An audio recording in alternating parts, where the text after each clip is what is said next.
Je m'appelle Anne Margalin. Bienvenue dans la saison 3 de Sweet Papy Podcast. La vie d'aidante est parfois bien trop compliquée pour se focaliser sur ce qu'il semble des broutilles éphémères. Alors peu importe la situation dans laquelle tu es, laisse-toi simplement guider, car aujourd'hui je te raconte pourquoi la décision d'emmagasiner est si importante. Quand les bras qui vous ont si longtemps réconfortés se fragilisent, quand vous souhaitez prendre soin avec douceur de ceux qui vous ont donné la vie, vous réalisez que c'est un monde inconnu qui s'ouvre devant vous. Vous êtes proche aidant. La vocation de Sweet Papy Podcast est de vous aider à garder ces moments agréables et mémorables pour maintenir votre équilibre de vie et une relation pleine d'amour avec eux. Avec nos invités, nous vous parlons de toutes les ressources positives, les solutions alternatives et les approches humanistes actuelles. Et nous avons à cœur de vous les transmettre pour vous soutenir et vous aider dès à présent. Alors je vous remercie de passer quelques minutes avec moi pour écouter les conseils d'une experte aidante et rejoindre ainsi une grande communauté bienveillante en cliquant dans le descriptif de l'épisode juste en dessous. Bonne écoute! J'ai décidé de débuter cette année 2024 avec un nouveau défi, spécial grincheuse, intitulé « J'angoisse ». En fait, j'angoisse depuis quelques jours, parce que mon esprit oscille entre le fait d'avoir le cœur lourd et la joie retrouvée. Alors pourquoi ? Eh bien écoute, j'ai le cœur lourd parce que j'ai perdu quelqu'un, un ami, et je t'explique qui c'était. Paul, un homme très actif autrefois. Il avait vu sa vie changer radicalement depuis plus de 30 ans après avoir été diagnostiqué de la maladie de Parkinson. Je l'aimais bien parce qu'il avait un esprit vif encore, mais il avait un mauvais caractère. Je me souviens qu'il refusait obstinément de laisser sa maladie définir complètement son existence. Alors malgré les tremblements, la lenteur des mouvements qui accompagnaient son état, Paul trouvait une source de réconfort et d'expression dans l'écriture de petites notes. Ça m'avait particulièrement frappé. Chaque jour, sa femme me racontait qu'il s'asseyait à son bureau, tout seul, au début, puis accompagné par elle, prenant le temps de dicter méticuleusement ses pensées, ses expériences ou ses aspirations. Ces notes, ensuite écrites par sa femme, bien que brèves, étaient empreintes une profonde honnêteté et d'un optimisme prudent. Paul y partageait ses luttes, ses réussites quotidiennes, ses moments de frustration face aux limites imposées par sa maladie, mais aussi ses petits bonheurs et ses découvertes. Il avait demandé à sa femme d'installer un grand tableau en liège dans sa chambre où chacune de ses notes était épinglée.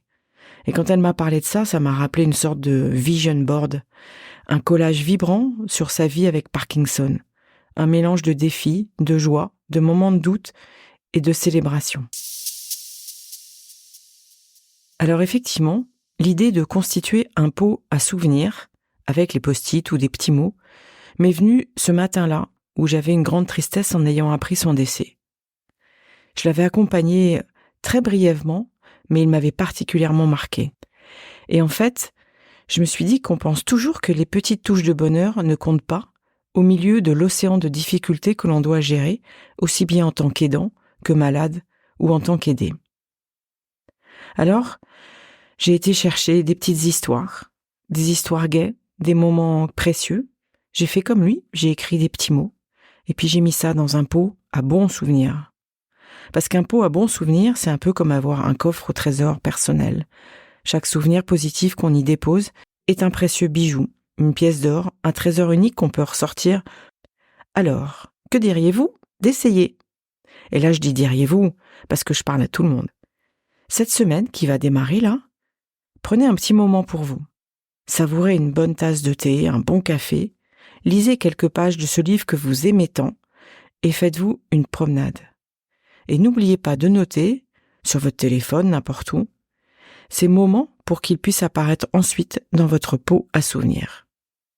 Alors qu'est-ce qu'il faut ? Un pot, un bocal en verre, où on voit quand même ce qu'on a mis dedans, des papiers, des stylos, des couleurs, et surtout un moment régulier pour réfléchir et écrire. Ça, ce sont les 3 choses que dorénavant, j'emmagasine toujours avec moi.